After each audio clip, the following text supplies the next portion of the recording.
Bapak Ibu cek, tidak ada satupun di dalam Islam aktivitas yang dikerjakan kecuali bersanding dengan doa di dalamnya.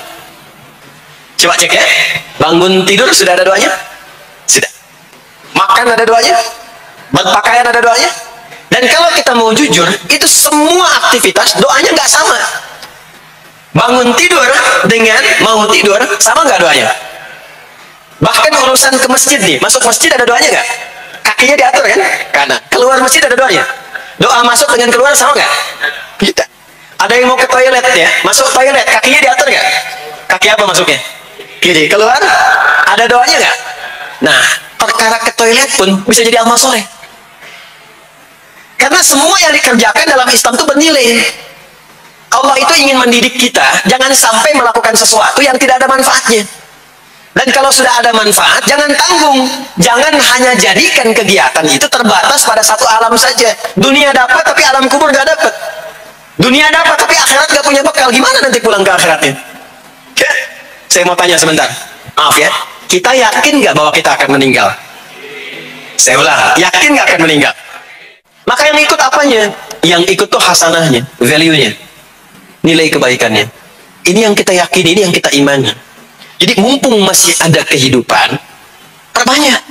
Kalau dulu sadar banyak yang salah, sekarang sisanya ganti dengan yang soleh.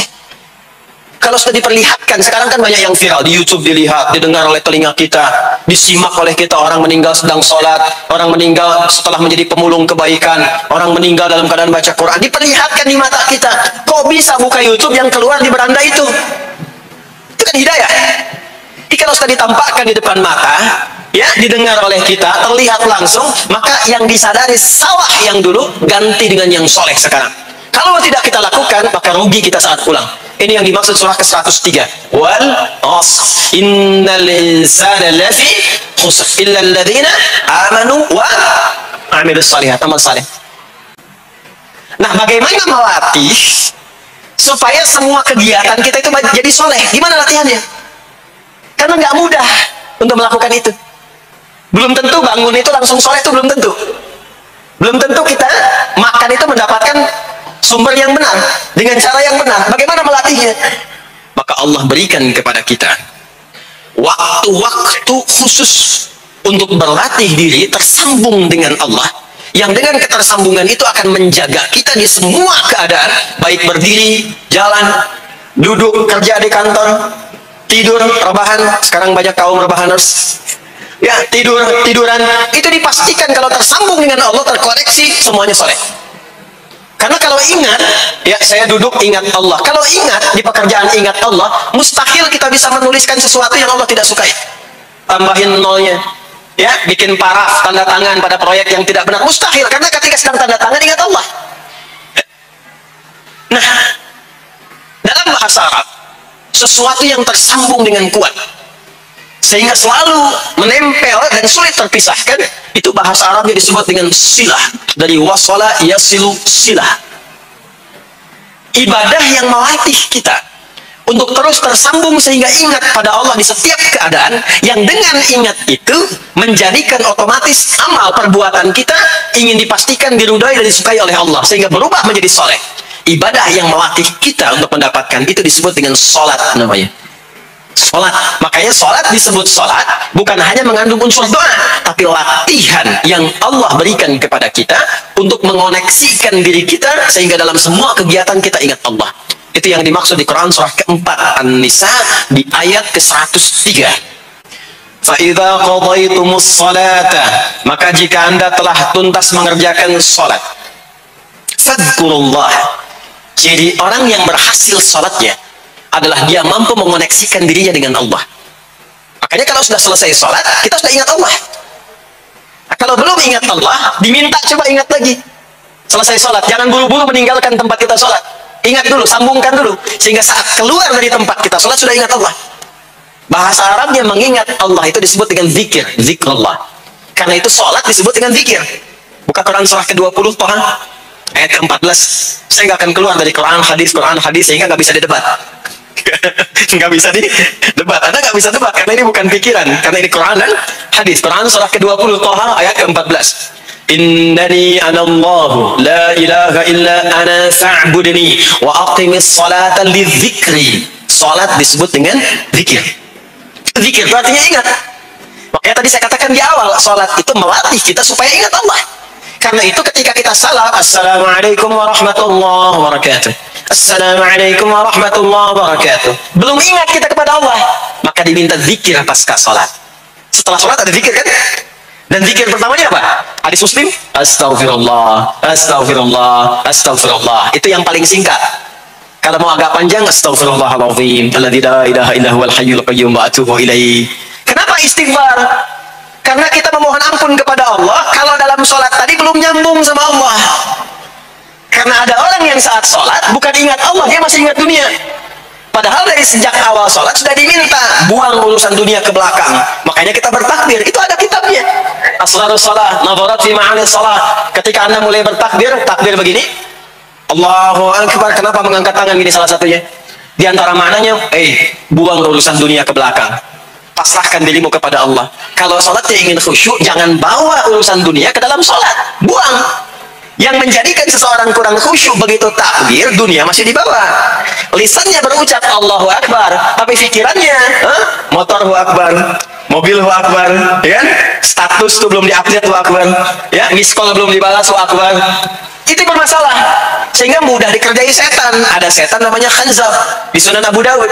Saat seseorang mulai bertakbir, kata Nabi, fayaqulu syaitanu, di situ setan mulai beraksi. Sebelum takbir kita dibikin fokus. Anda silahkan praktekkan. Kalau mau sholat, rasanya fokus. Tapi mulai bertakbir, Allahu Akbar, setan mulai beraksi. Kata Nabi, udhkur kata, udhkur kata. Ingat ini, ingat itu. Hatta la yash'ural musalli kamra'atan yusalli. Sampai ada orang sholat yang tidak sadar berapa rakaat sedang menunaikan sholatnya. Subuh berapa rakaat tadi? 2 diucapkan, tapi ketika dipraktekkan ada yang 3. Ada yang 1. Ya, ada yang begitu. Ada, tapi di hati saya gitu ya. Nah ini, makanya setelah kita sholat, salam, assalamualaikum, assalamualaikum, itu kita mencoba menyempurnakan dengan apa? Istighfar dulu, kalau tadi ada yang belum tersambung. Setelah itu apa? Kita sambungkan, Allahumma antas salam, subhanallah, alhamdulillah, Allahu Akbar. Makanya dilatih 33 kali. Sekali belum nyambung, 2 kali. 2 kali belum nyambung, 3 kali. 3 kali belum ingat, 4 kali. Masa iya sih sampai 33 kali belum ingat juga? Bapak nama siapa? Joni. Siapa Pak? Joni. Siapa Pak? Joni. Siapa Pak? Apa enggak dengar saya Joni? Itu baru 3 kali. Ini kita 33 kali menyebutkan subhanallah. Masa nggak nyambung juga? Alhamdulillah 33 kali. Masa nggak syukur juga? Dilatih. Kalau sudah terkoneksi, inilah dia. Fadhkurullaha qiyama. Bangun dari sholat, bangkit. Selesai sholat, mau kerja, mau kemanapun, ingat Allah. Jadi nggak ada istilahnya keluar masjid tertukar sendal. Itu nggak ada. Ada di sini yang tertukar sendal? Banyak. Insya Allah tidak ya. Kalau ingat Allah tuh nggak mungkin tertukar. Jadi begitu Anda akan menggunakan yang punya orang lain, sadar tuh. Astagfirullah, Allah mengawasi. Bukan punya saya walaupun mirip. Ya, walaupun mirip.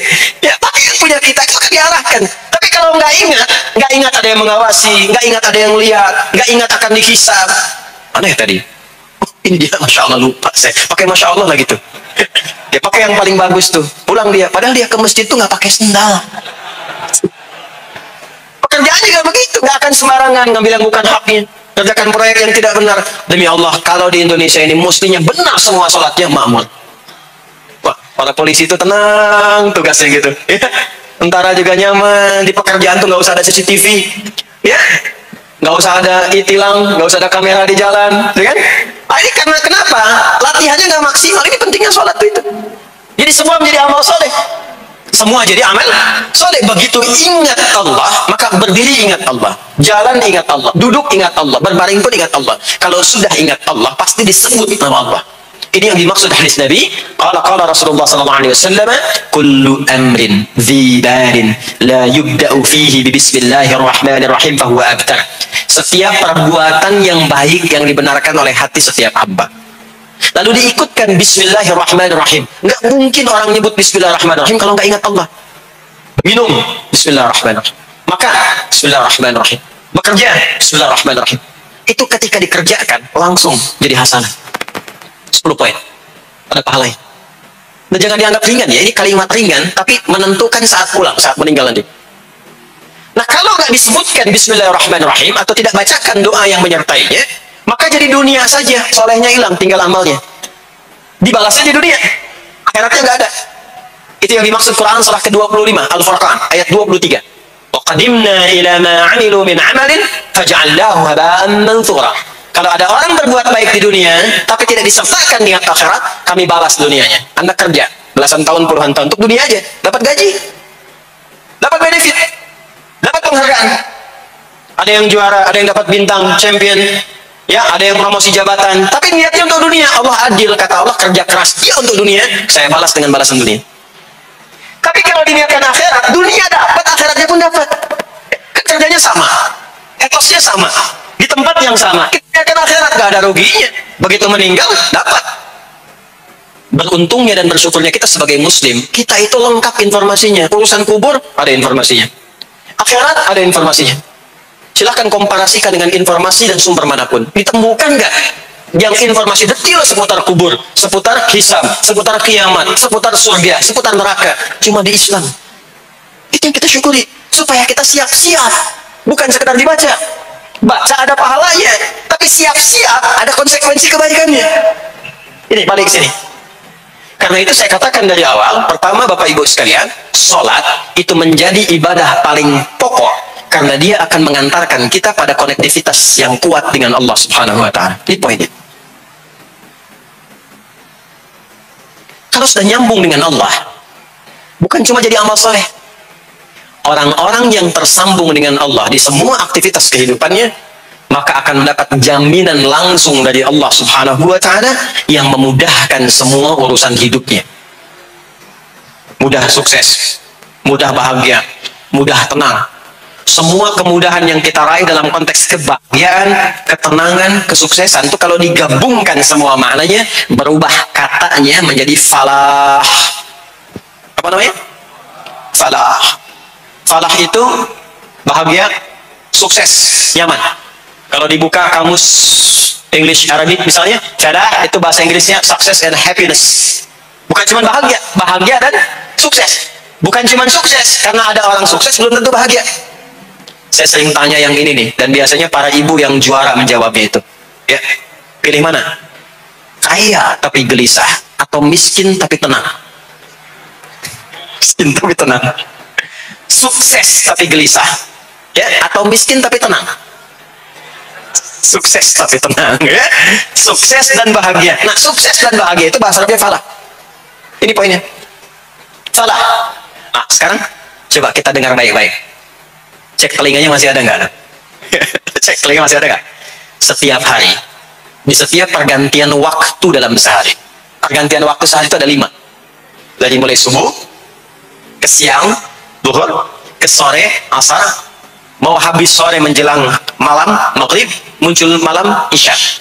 Itu setiap hari 5 kali berganti waktu diperdengarkan oleh Allah. Hambaku, kamu harus bahagia. Hambaku, kamu harus sukses. Apapun pekerjaanmu, sukses. Apapun aktivitasmu, harus bahagia, harus senang, harus tenang. Falah. Kuncinya apa? Sholat.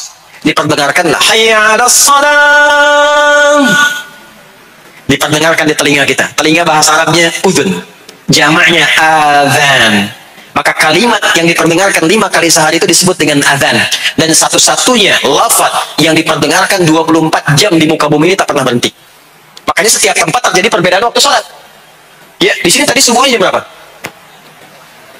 4.13, 12, 49, 40, terjadi perbedaan pendapat tentang waktu subuh. Ya, ini menandakan bahwa bukan dari tempat yang sama. Saya di Bekasi tadi 49, 4:09, sini 4.13. Jadi setiap detik, setiap menit, ini adzan, sana adzan, ini adzan, sana adzan. Terus bersautan. Dan kalau kita dengarkan sedunia itu dari beda waktu, 24 jam diperdengarkan. Hayya 'alas shalah. Ayo salat. Kenapa mesti salat ya Allah? Hayya 'alal falah. Dengar tuh baik-baik kata Allah. Salat akan mengantarkan engkau pada kebahagiaan. Salat mendekatkan engkau pada kesuksesan. Salat mengantarkan engkau pada kedamaian. Makanya kalau orang salat pasti tenang hatinya.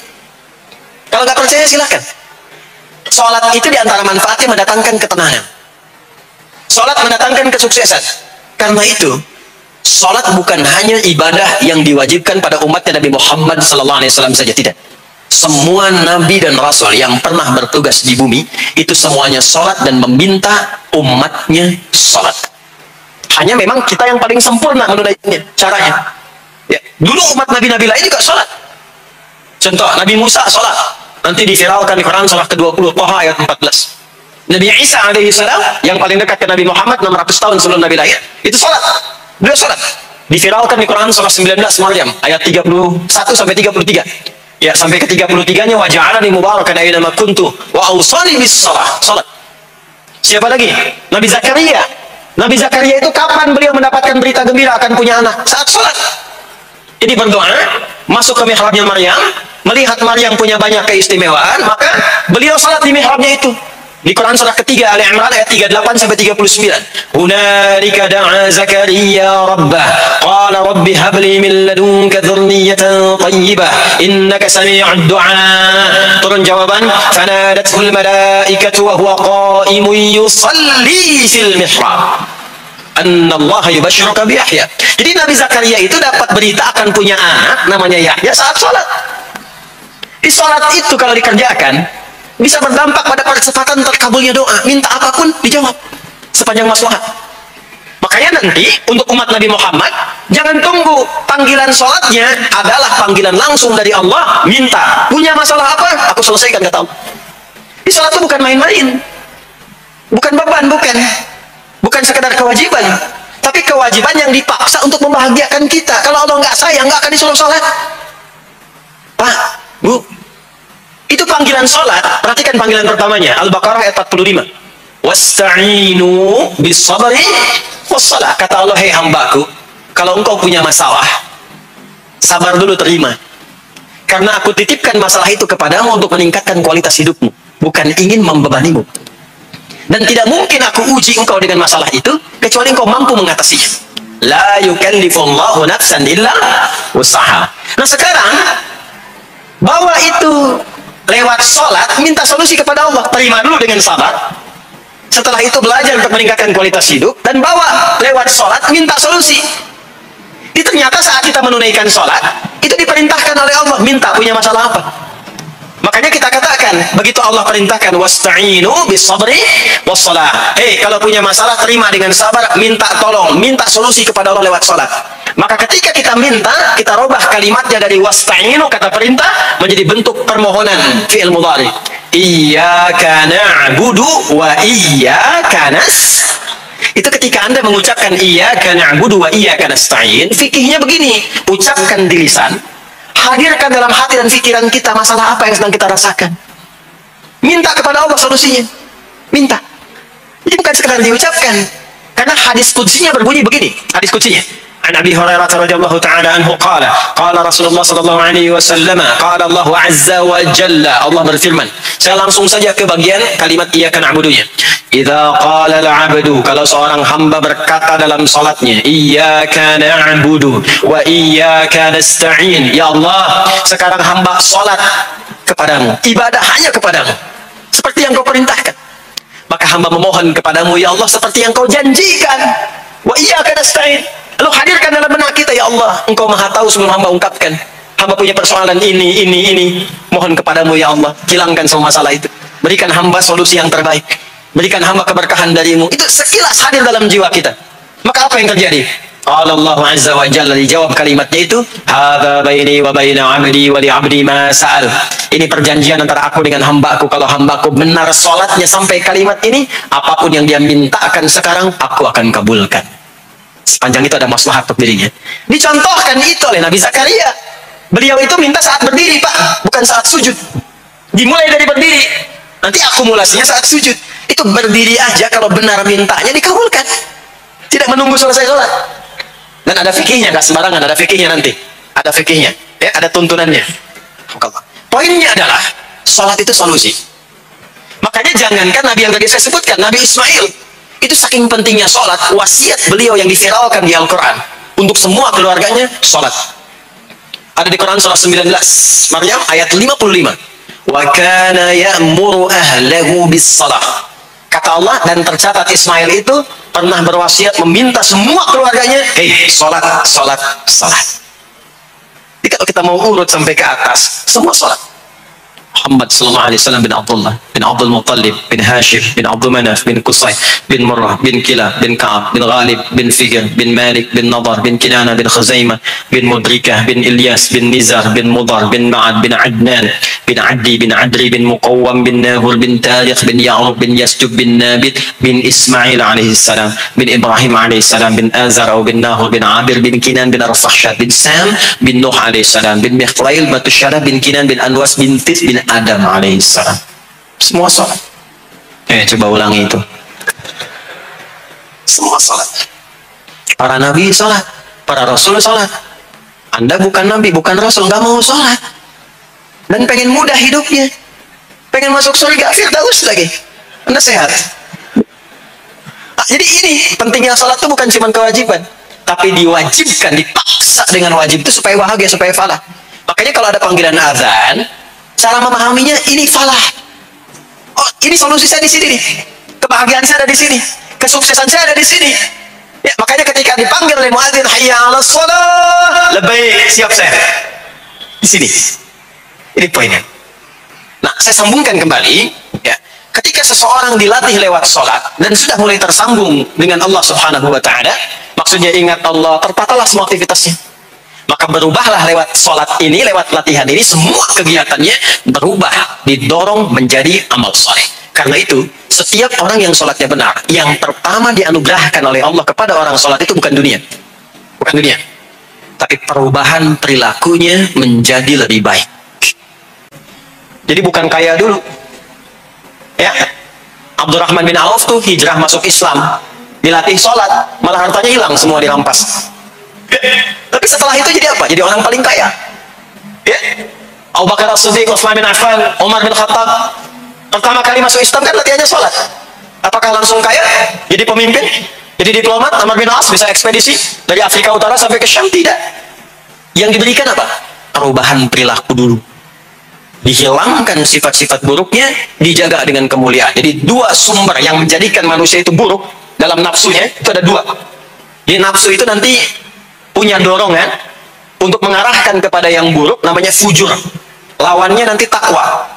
Lawannya takwa. Di Quran surah Asy-Syams surah 91 ayat 7 sampai 10, wa nafsi wa ma sawaha fa alhamaha fujuraha wa taqwaha. Nah, fujur itu nanti yang membisikkan, mengarahkan kepada hal-hal yang negatif. Itu yang ditunggangi oleh setan.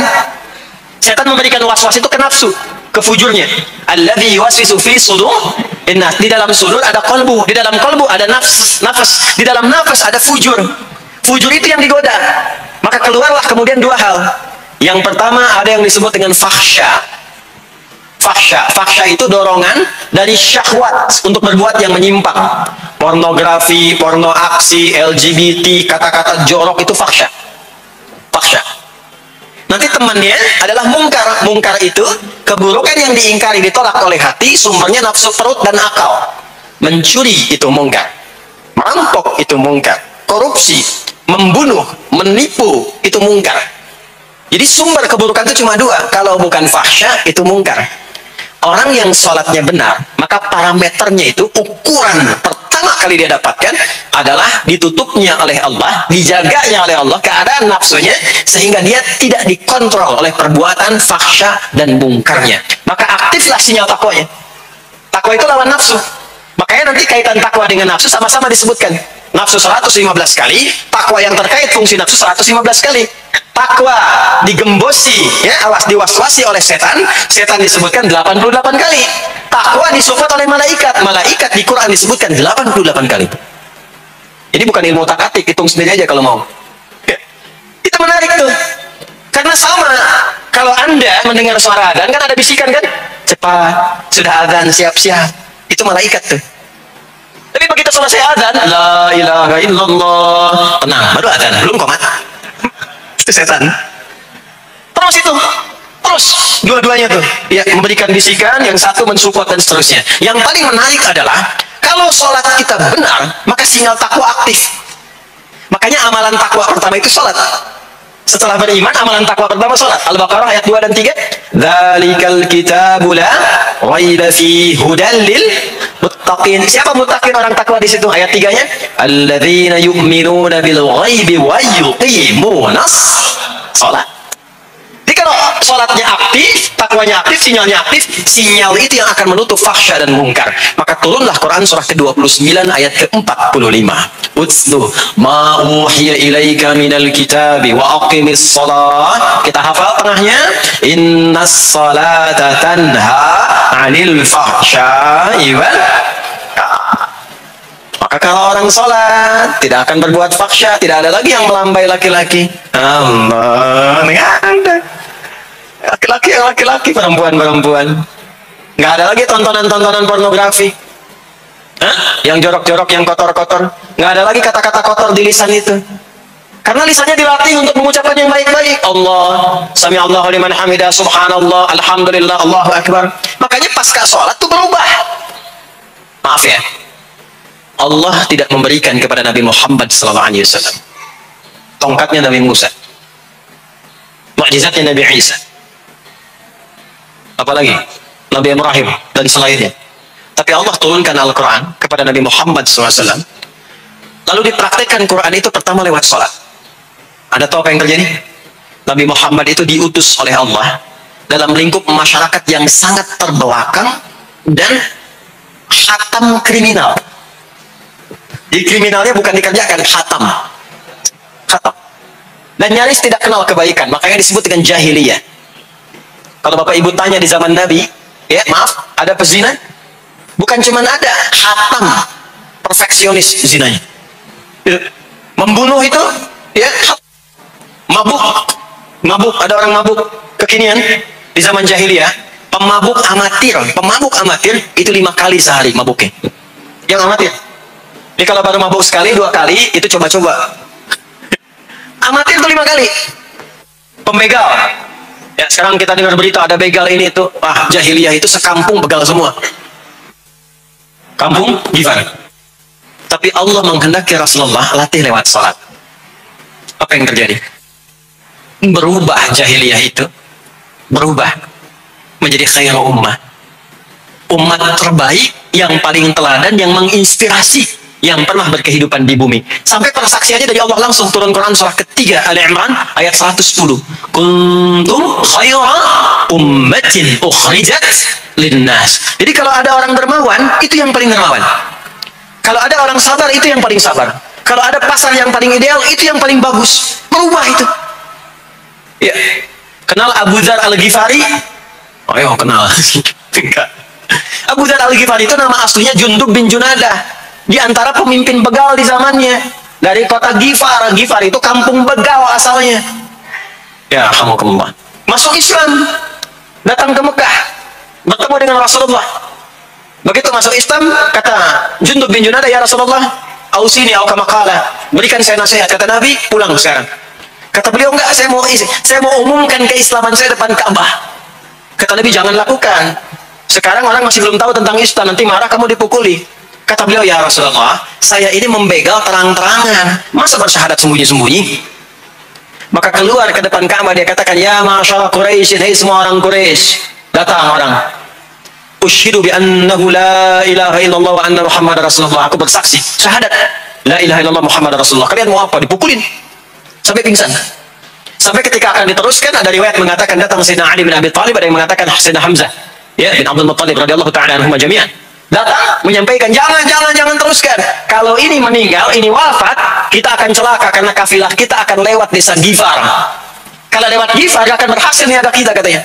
Ya, karena akan dihabisi semua ini orang Gifar. Maka dibiarkan pergi, pulang. Kalau apa yang terjadi? Begitu Nabi hijrah ke Madinah, dikagetkan dengan suara kaki yang berdecak kencang, bang, bum, bang, bum, bang, bum. Ternyata ada berita gembira. Sekampung begal Gifar itu masuk Islam semuanya. Berubah jadi baik. Untuk menginspirasi generasi kemudian, maka dipopulerkanlah oleh beliau kunyahnya dengan nama daerahnya. Sayalah Abu Dzar Al-Ghifari. Al-Ghifari itu maksudnya apa? Dulu, saya ini berasal dari Gifar, kampung saya kampung begal. Cuma karena saya masuk Islam, diajarin sholat, diajarin baik, sekampung baik semua. Ya. Makanya orang-orang Arab setelah itu, bahkan non-Arab, kalau datang memperkenalkan daerahnya. Imam Al-Bukhari, itu nama aslinya bukan Al-Bukhari. Nama aslinya Muhammad, punya bapak namanya Ismail, punya kakek namanya Ibrahim, kakek buyutnya Al-Bughirah, yang buyutnya Al-Bardizbah, tinggal di kecamatan Ju'fah, Kabupaten Bukhara, Provinsi Khorasan, sekarang negaranya Uzbekistan. Karena berasal dari Bukhara, datanglah beliau kemudian ke Arab, sekarang ke Jazirah, ke Mekah, ke Madinah, memperkenalkan, saya bukan orang Arab, saya dari Bukhara. Rumusnya tambah alif lam di depannya, ujungnya tutup dengan i. Al-Bukhari, saya dari Bukhara. Diperkenalkan, maksudnya apa? Islam sudah masuk ke tempat saya, orang-orangnya sudah baik, orang-orangnya sudah khusyuk. Itu memperkenalkan. Orang tua kita Syekh Yasin dari Padang, maka diperkenalkan Syekh Yasin Al-Padangi. Syekh Ahmad Khatib dari Minangkabau, Syekh Ahmad Khatib Al-Minangkabawi. Syekh Abdul Somad dari Palembang, Syekh Abdul Somad Al-Palembangi. Syekh Nawawi dari Banten, Syekh Nawawi Al-Bantani. Nanti ada Pak Ghafur dari Pondok Indah, Masjid Raya Pondok Indah, datang ke Mekah umrah haji. Ana Ghafur Al Masjid Raya Al Pondok Indah. Itulah salat. Salat. Jadi salat itu merubah keadaan kita lebih baik. Itulah sebabnya kenapa 5 waktu. Karena Allah inginkan di setiap waktu kita jadi orang baik. Di setiap waktu kita bahagia. Setiap waktu selesai persoalan. Datang masalah subuh, ya, antara subuh ke zuhur kan ada masalah tuh. Nggak mungkin ada orang dari subuh ke zuhur nggak punya masalah, tuh nggak mungkin. Tuh wajahnya udah kelihatan tuh.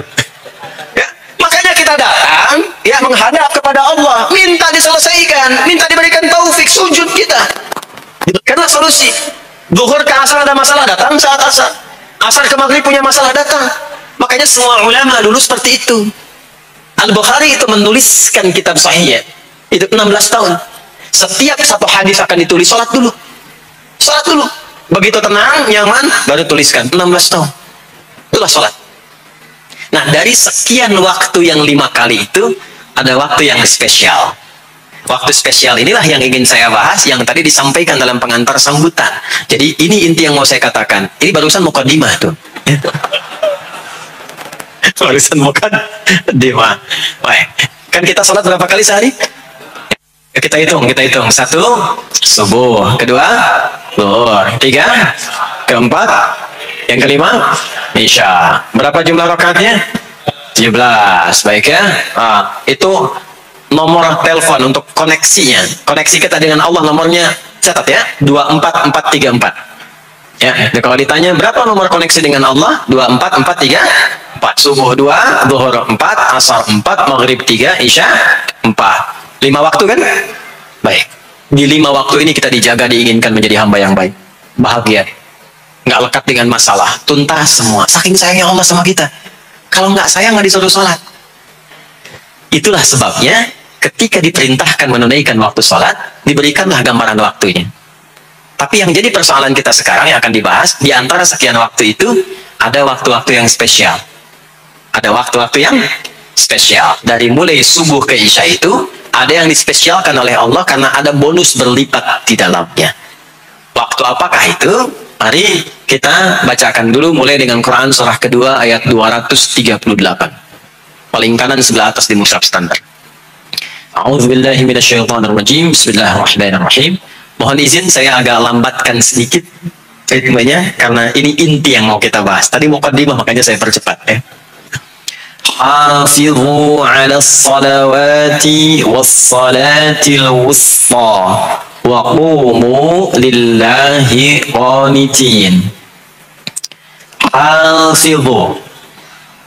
Kalau Bapak Ibu lihat mushaf terjemah, diterjemahkannya dengan jagalah. Jagalah itu ihfazu, hafidha yahfaz. Tapi kalau ada alif setelah hafizu, itu berarti fi'il madhinya, past tense-nya, akar kata kerjanya hafadha, yuhafidhu. Alifnya mufa'alah, bermakna saling. Jadi mengartikannya begini, hafidhu 'alas shalawati. Hei, hendaklah kalian saling menjaga waktu sholat. Kalau saling itu sendirian atau banyakan? Banyakan. Jadi kalau bapak di rumah ada 5 orang, bapak, ibu, dan 3 orang anak, maka jangan sore sendirian, Pak. Ingatkan anaknya, ingatkan istrinya. Istri bangun duluan, ingatkan suaminya. Makanya waktu sholat itu, maaf, jangan cuma disandarkan pada adzan yang kita dengar di masjid, harus hafal.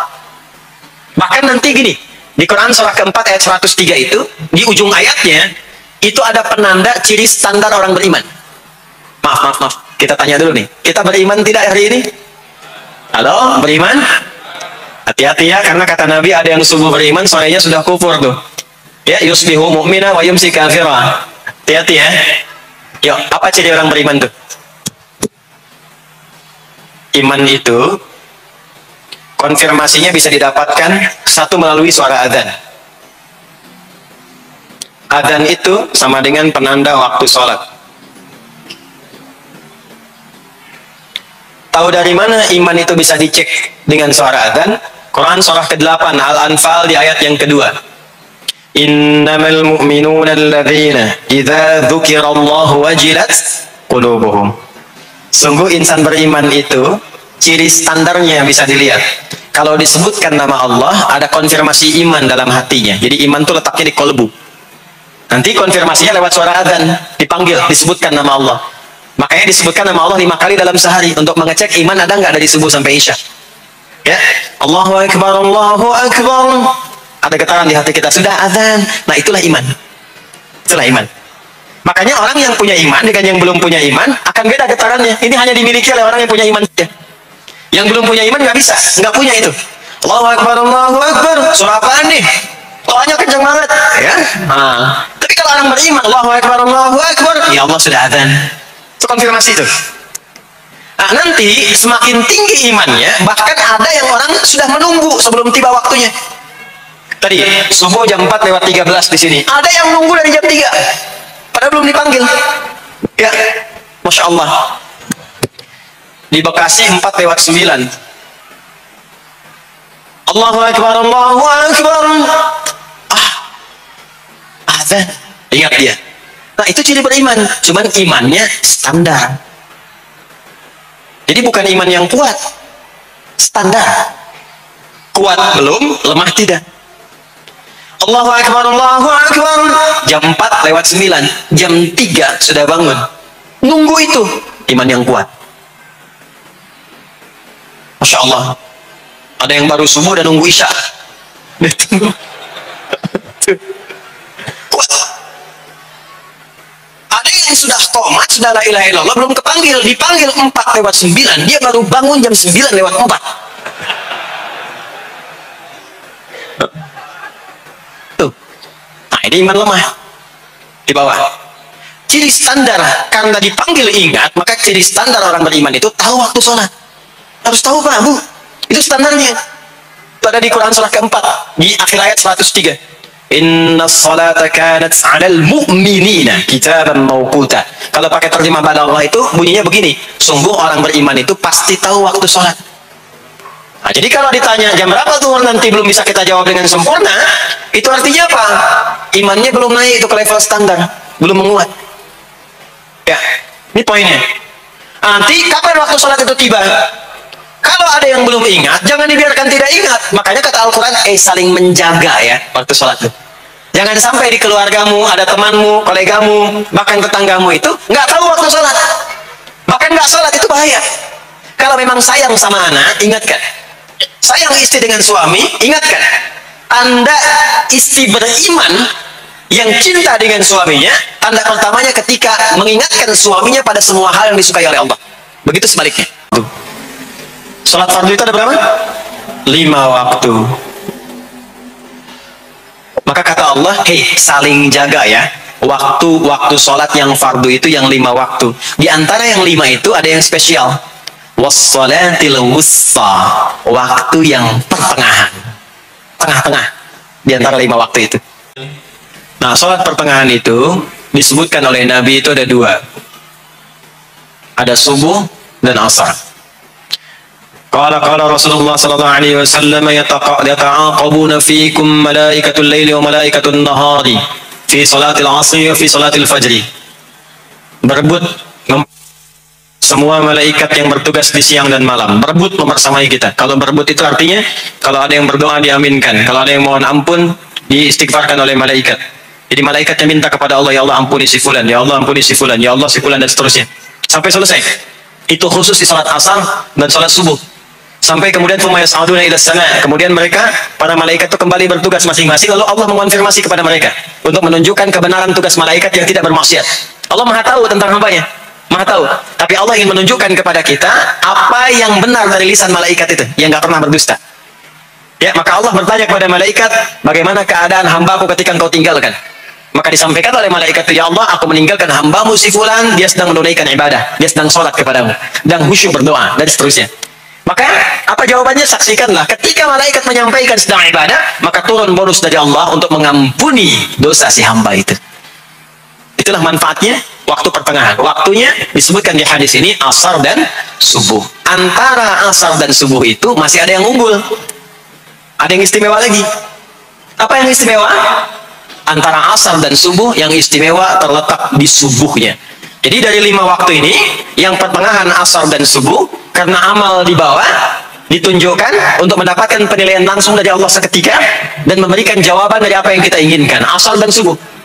Tapi dibandingkan asar dengan subuh, bila keduanya dibandingkan, dua-duanya mulia. Maka subuh punya kemuliaan yang tidak dimiliki oleh asar. Ya, makanya nanti asar bisa bertemu dengan zuhur, masih ada jama, masih ada qasar. Maghrib ketemu isya, masih ada jama, ada qasar. Ya, tapi subuh nggak bisa di jama, nggak bisa di qasar. Ya, makanya subuh letaknya jauh, ke isya jauh, ke zuhur jauh. Ya, saya mau jamaah, ya jama antara isya dengan subuh biar nanti bangunnya sekalian gitu, nggak bisa. Ya, maghrib masih bisa di jama dengan isya, isya di qasar, dari 4 jadi 2. Maghrib nggak bisa di qasar karena 3 nggak mungkin jadi 1,5. Ya, zuhur udah 2, masa mau dikurangin lagi? Subuh udah 2, nggak mungkin dikurangi lagi. Maka dari itu subuh menyendiri-sendiri. Nah, ada apa kemuliaan di subuh itu? Maka turunlah Quran surah ke-17 ayat 78 yang tadi saya bacakan di awal.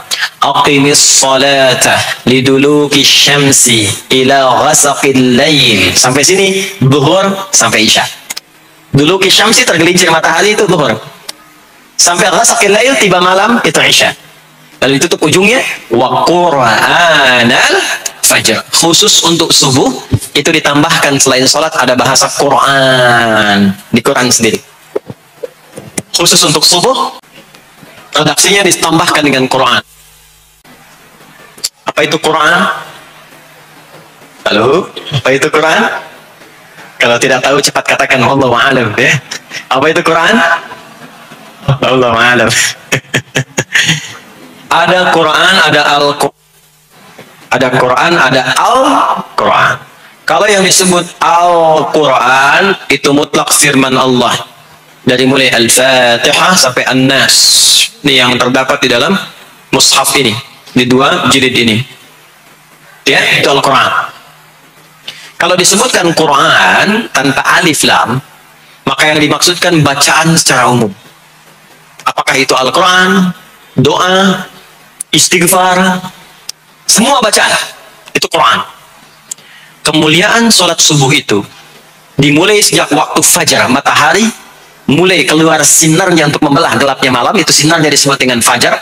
Nanti subuhnya saya terangkan di akhir. Sinarnya dibelah, membelah kegelapan malam, fajar shadiq. Maka pada saat itu bukan hanya sholatnya yang punya keistimewaan seperti sholat asar tadi, tapi semua bacaannya langsung dijawab seketika oleh Allah Subhanahu wa taala. Dipersaksikan oleh seluruh malaikat dan dijawab langsung oleh Allah Subhanahu wa taala.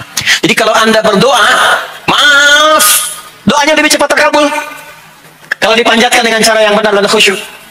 Kalau Anda istighfar, langsung dijawab. Kalau kita baca Quran, pahala langsung dituliskan berlipat. Itulah kemuliaan waktu fajar. Jadi Allah sendiri yang menyampaikan, bukan cuma sholat yang penting, semua bacaannya itu langsung didengar, langsung direspon, langsung dipersaksikan. Karena itu ada anjuran bahkan dari Al-Quran, dan ini dikerjakan oleh semua sahabat, saking pentingnya sholat subuh itu, waktu fajar itu, bahkan mereka bangun dan menunggu sebelum tiba fajar. Maka disitulah muncul kemudian tahajud. Maka muncullah kemudian istighfar sebelum waktu subuh. Ya, ada amalan, ini saya mau kasih rahasia ya. Tapi tolong jaga, ini antara kita saja di sini. Ya, rahasia. Ada waktu sebelum subuh. Cuman 15 sampai 20 menit kurang lebih. Ingat ya, kalau dikonversi sekitar 15 sampai 20 menit waktunya. namanya waktu sahar. Sahar. Jamaknya ashar. Jamak itu karena setiap hari oleh Allah dikasih itu. Sahar. Jamaknya ashar. Rahasianya di mana? Bapak Ibu, ini waktu yang paling cepat untuk terkabulnya doa. Anda mau minta apa? Saya hadis qudsi. Ibadi, kata Allah, hambaku, siapapun yang bermohon sekarang aku kabulkan, yang minta aku berikan. Wa man istaghfara li ghafartu lah. Siapa yang minta ampunan, istighfar, aku ampuni dia sekarang juga. Baik. Bapak Ibu, gini saya tanya nih, kalau ditawarkan minta apa saja diberi, ya, terus minta ampun juga diampuni, pilih mana? Minta apa saja diberi, mau minta apa saja, atau mau minta ampun dan istighfar, pilih mana? Jujur aja, kalau ada proyek nilainya 100 miliar, ya, ada utang 1 miliar belum ditutup, terus suruh minta apa saja diberikan, pilih mana? Minta 100 miliar, potensi dikabulkan, atau minta diampuni dosa, pilih mana? Pilih salah satu, nggak usah dua-duanya. Oh, ada tawaran dikasih 100 miliar atau diampuni dosa, pilih mana? Ampuni dosa. Wah, enggak ya? Kata ibu kalau bisa dua-duanya gitu. Coba, kalau ada rumus begini, Anda disuruh memilih apakah dunia dan seisinya atau memilih ampunan Allah, maka pilih ampunan Allah. Karena nanti ada rahasia yang kedua. Oh, banyak rahasia ini. Ada rahasia istighfar. Istighfar itu kalau sudah menyatu dengan jiwa kita, sudah terbiasa maksudnya. Biasa istighfar, dan jadi karakter, jadi kebiasaan. Bukan hanya pasca sholat, di mobil istighfar, di kantor masuk istighfar, sudah kebawa, udah refleks itu. Faidah keutamaan untuk orang yang rajin istighfar itu ada dua. Satu, diampuni dosanya oleh Allah, yang cirinya nanti akan dijaga dari maksiat. Ya, bukan maksum, karena maksum itu untuk para nabi. Untuk para nabi dan rasul. Manusia nggak ada yang maksum selain nabi dan rasul. Maksudnya apa? Diberikan petunjuk oleh Allah untuk menjaga diri. Sehingga ketika dosanya diampuni, dia nggak berbuat dosa itu lagi. Mata biasa melihat yang tidak baik. Tobat, diampuni dosa mata itu, cirinya adalah mata nggak senang lihat yang nggak baik lagi. Itu dosa mata diampuni. Ciri tobat diterima. Maka istighfar itu menggugurkan dosa-dosa dan menjaga kita dari perbuatan salah. Yang kedua, orang yang sudah terbiasa beristighfar, itu doa cepat dikabulkan, bahkan sebelum ia memintanya dan memohonkannya. Sebelum melafazkan dia, itu bisa terjadi Allah sudah mengabulkannya. Itulah kemuliaan istighfar. Nah, orang-orang yang istighfar, menunggu waktu datangnya fajar, itu mendapatkan kemuliaan langsung dari Allah, sampai dikatakan di Al-Quran, disebutkan sebagai orang-orang yang akan menghuni taman surga, yang sekarang sedang beraktivitas di dunia. Itu ada di Quran surah ke-51 ayat 15 sampai 18. Yang istighfarnya di ayat 18. Ya, jaminan surganya ayat 15, 16, 17 tentang tahajud. Innal muttaqina fi jannatin wa 'uyun akhifina ma atahum rabbuhum innahum kanu qabla dhalika muhsinin. 17-nya kanu qalilan minal laili ma yahja'un. Bahkan nunggu waktu sahar, nunggu subuh, tahajud dulu. Kemudian 18-nya wabil ashari hum yastaghfirun. Istighfar. Sampailah tiba dia waktu fajar subuh. Ya, itu selesai dia istighfar, dapat kesempatan subuh, sholat dulu 2 rakaat. Itu saking tingginya waktu itu, nilainya kata Nabi melebihi dunia dan seisinya. Melebihi dunia dan seisinya. Masya Allah. Makanya muncul kemudian sabda Nabi, raka'atul fajri khairam minad dunya wa ma fiha. 2 rakaat subuh ini daripada dunia dan seisinya. Itu asalnya di sini. Jadi memang subuh itu masih diperjuangkan. Dan subuh itu generatornya, kalau subuh sudah bisa konsisten, yang lainnya ikut. Subuh itu kalau sudah konsisten, subuh ke masjid, jamaah subuh, bangun tahajud, istiqamah, istighfar. Itu kalau subuhnya sudah bagus, yang lainnya ikut. Ya, makanya ada kaum yang sekarang sangat khawatir jumlah orang Islam kalau sholat subuh itu seperti sholat Jumat, sangat takut itu. Ya, ada ini viral kisahnya, viral, saya nggak ceritakan pun Anda bisa dengar. Ya, jadi ada golongan orang Yahudi yang selalu mengamati jamaah sholat subuh umat Islam. Dan dia melihat, ya, ketika mulai ramai, dia mulai katakan, kenapa Anda selalu mengamati itu? Ya, sebab kami lihat kalau jumlah jamaah subuhnya sudah seperti sholat Jumat, itulah kemakmuran, kebangkitan, dan kebaikan umat Islam akan tumbuh kembali. Jadi akan berpengaruh kepada yang lainnya. Setelah mudah-mudahan kegiatan perjuangan subuh, ya, ada pejuang subuh baik di Masjid Raya Pondok Indah, di masjid-masjid yang lainnya, memberikan keberkahan kepada kita, dan puncaknya adalah perubahan pada perilaku. Jadi kalau cuma berjuang datang subuh tapi tidak merubah perilaku, ada yang salah dengan itu semua. Ada yang tidak tepat, ada yang belum sempurna. Itu yang bisa kita sampaikan sebagai bagian pembuka kita di kesempatan kali ini. Mudah-mudahan ada manfaat yang bisa kita dapatkan. Kesimpulannya adalah salat adalah inti amalan kita yang bisa merubah alur kehidupan kita dunia dan akhirat. Salat kunci kebahagiaan, salat kunci kesuksesan, salat kunci datangnya rahmat Allah Subhanahu wa taala. Dua, Allah meminta kita menunaikan salat 5 kali dalam sehari untuk memudahkan semua urusan kita di setiap waktu dalam sehari itu. Dan yang ketiga, di antara sekian 5 waktu itu ada waktu-waktu yang istimewa, yaitu asar, dan yang paling istimewa adalah subuh ataupun fajar. Mudah-mudahan kita bisa konsisten menunaikan dan menjaga waktu salat itu sampai kita pulang kepada Allah dalam keadaan husnul khatimah. Sementara itu yang disampaikan, baik, mudah-mudahan ada keberkahan dari apa yang telah disampaikan. Pasti apa yang saya sampaikan pasti ada salah, pasti ada yang kurang tepat, pasti ada yang keliru disampaikan. Mohon diingatkan supaya saya koreksi, tinggalkan yang salahnya, ambil yang benar, yang baik, yang kira-kira bisa diamalkan, jauhi hal-hal yang bisa menjauhkan kita dari Allah, dan semoga kita semua diwafatkan dalam keadaan husnul khatimah insyaallah. Allahumma taqabbal minna innaka antas sami'ul alim wa tub 'alaina innaka antat tawwabur rahim. Allahumma nahmaduka hamdan syakirin kama 'allamtana an nahmadak wa nashkuruka syukran kama 'allamtana an nashkuraka antal muqaddim antal muakhir biyadikal khair innaka 'ala kulli syai'in qadir. Allahumma ij'al jam'ana hadha jam'an marhumah wa tafarruqana min ba'dihi tafarruqan ma'sumah. Ya Allah, jadikan pengajian kami pagi di siang hari ini pengajian yang Kau berkahi, dan bila pun kami berpisah, jadikan perpisahan kami mengantarkan pada kemuliaan yang lebih baik di sisimu. Rabbana la tad'alna fi maqamina hadha dhanban illa ghafartah. Ya Allah, jika ada pendosa hadir di majlis ini, jangan biarkan ia pulang kecuali Engkau telah ampuni segala dosa-dosanya. Wa la hamman illa farajtah. Jika ada yang tengah merasakan kegelisahan, jangan biarkan dia pulang kecuali Engkau telah tenangkan keadaan hatinya. Wa la asiran illa yassartah. Jika ada yang tengah mengalami kesulitan dalam kehidupannya, di rumah tangganya atau pekerjaannya, maka mohon dengan keikhlasannya angkat dan hilangkan semua kesulitannya. Rabbana atina fid dunya hasanah wa fil akhirati hasanah wa qina adzabannar. Wa sallallahu ala sayyidina Muhammad wa ala alihi wa sahbihi ajma'in. Wa akhiru da'wana subhanakallahumma wa bihamdika asyhadu an la ilaha illa anta nastaghfiruka wa natubu ilaik. Walhamdulillahi rabbil alamin. Mohon izin, mohon sekali berikan saya akses untuk mudah keluar. Saya mencintai Anda semua, barangkali tanpa harus bersalaman pun saya mendoakan Anda semuanya, karena memang ada waktu yang harus saya kejar. Terima kasih, saya mencintai Anda semua. Assalamualaikum warahmatullahi wabarakatuh.